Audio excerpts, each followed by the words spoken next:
Hello, ladies and gents, and welcome back to Behind the Lens, where we speak to the fighters taking part in CSL 9 Mayhem in the Midlands. It's going to be an absolute cracking card.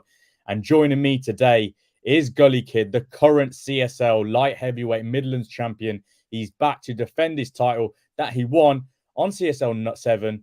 And this time he's fighting Cameron Lee, a challenger that is very, very game. He's talking a lot. He's confident in his ability and he's willing to take that title from Gully Kid, but Gully Kid's not going to let that go without a fight. So I just want to say thank you for joining me today, Gully. How you doing, my friend? Yeah, man, I'm good, man. I'm good. Finally, everyone gets to see me.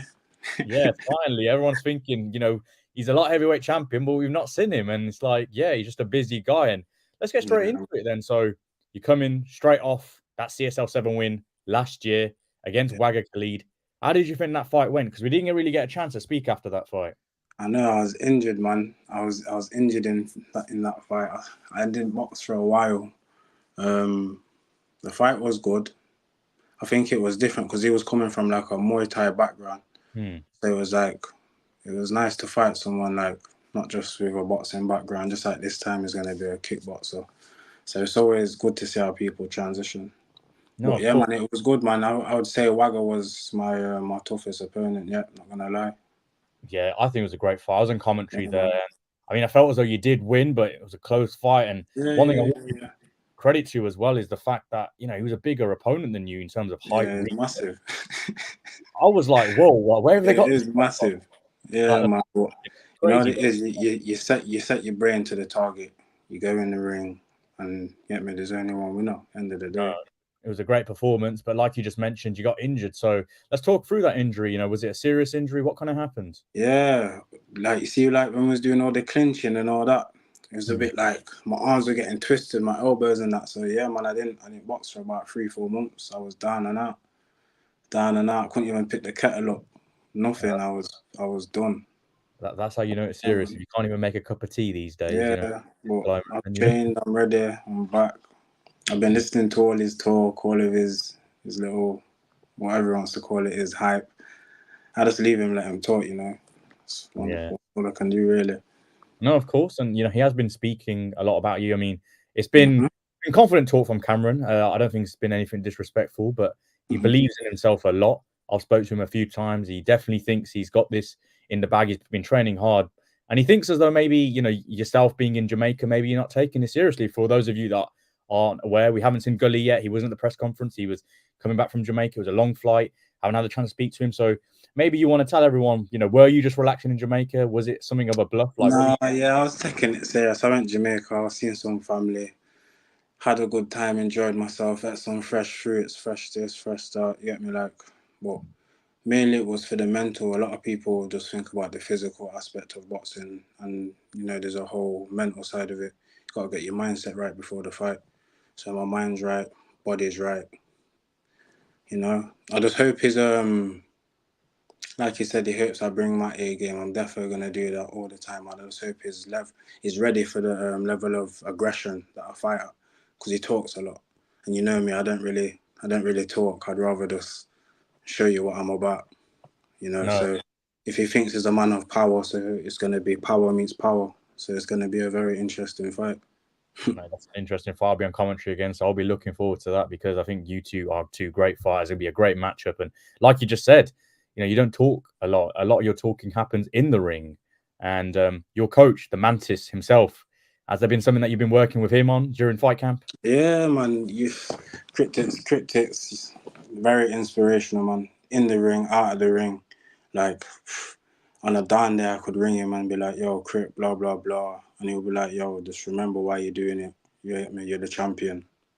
Because when I first started, I said to him, "I want a belt." He got me my belt, and now it's just time to show everyone why I've got the belt and why Hmm. I am the Midlands champion. Of course, he's got a smile on his face as he's saying that he's giddy, he's proud, and obviously Yeah, man, I'm ready, man. you're coming into this show to defend the title.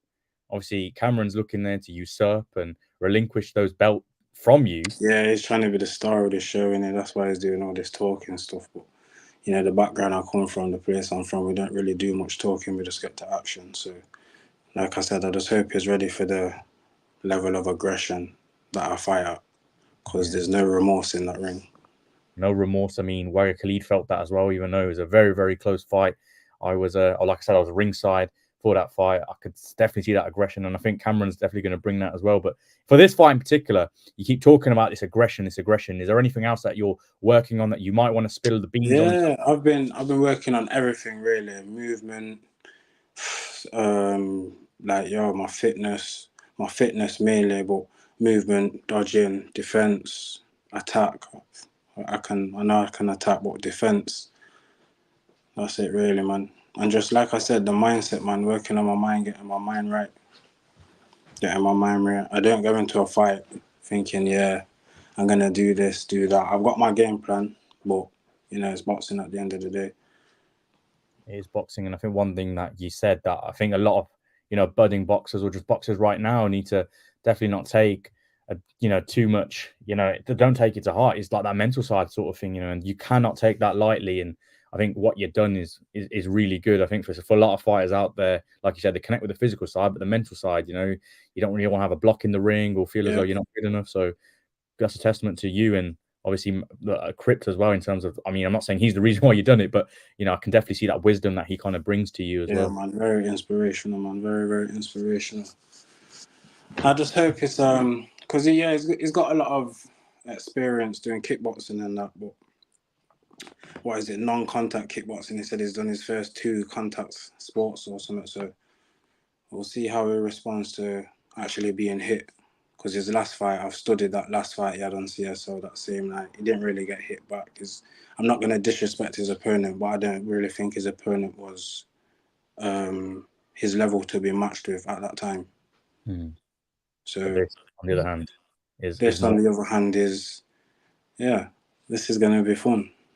It's quite confidence. I like it. I mean, Cameron's more of the, more out there, confident person, but you're more of the reserved confident, and you're both confident, which is always good to see. Yeah, I'm older than him though, now. Like, he's 21, I'm 31. 10-year gap. 10 years ago, I was 11. I was 21, beating people up. I've been doing this a while. Everyone knows me, man. I've been doing this a while. I feel like since my first fight on the BFC, big up them, man, as well, the twins, because if it weren't for them, I wouldn't be here now. But yeah, man, I feel like on my first fight, I was very, I won't say underestimated, but the same kind of talk. I'm gonna knock you out. I'm gonna do this. I'm gonna do that. Blah blah blah. So I just did the same thing. Didn't really engage.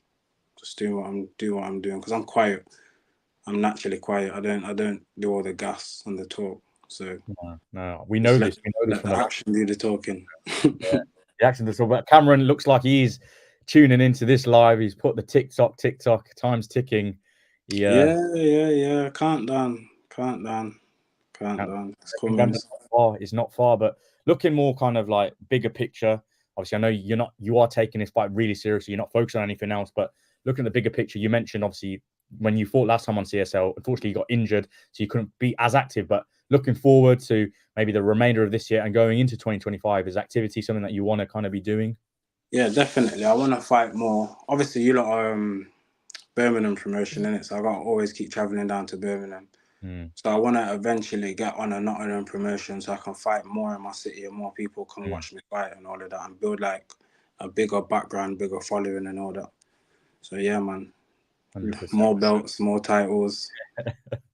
Yeah, we'll be looking forward to that journey. And I guess the final few questions, obviously, Cameron looks like he is live listening to this. What kind of message do you have for Cameron ahead of fight night on the 2nd of November? Same thing, really. Just make sure you bring your A game. Same thing, man. That's all it is. Be ready. I'm ready. Actions over words every time. I'm not a talker. Yeah, we're looking forward to it. And finally, any sort of messages to your fans, your friends, your family, anyone else there that's wishing well? Man. Everyone that supports me, they already know what it is. It's always love. Every time. The man them, big up yourselves. Cause if it weren't for them, again, big push, big help. Just to have like the people outside the ring shouting you, calling you, like just to know someone's there. Yeah, man, it's ratings. My mum, my dad, family, everyone that shows me love, shows me support. The city, I do this for them as well, because when I first started boxing. It's like, I've always boxed in Birmingham, so there's always been this little Nottingham, Birmingham. You got to win, and you got to do this. So yeah, man, big up Knots. 0115 stuff. Oh, 555. I mean, you got another guy from Nottingham, Drill Mitchell, who's also fighting on the card. Big up Drill. I heard that little Matthew you talking about Nottingham and the pussies. If I was his weight, I would have smoked his face in as well. But Drill's gonna do that anyway. So, like I said, it's gonna be a good night for Nottingham. It's going to be a good night. And for you, those of you out there that haven't already bought your tickets, make sure you buy your tickets. Obviously, Gully Kid will be fighting on that card. Light heavyweight title against Cameron Lee. It's going to be an absolute barn fest. Like I said, if you haven't got your tickets, the show is Saturday, 2nd of November at the Conference Suite in West Brom. It's the 17-fight card, absolutely stacked from top to bottom. And of course, you've got Gully Kid taking on Cameron Lee for that light heavyweight Midlands CSL belt. It's going to be an absolute cracker. And if you can't make it, but you want to watch it, make sure you buy the pay-per-view on Leapfrog TV.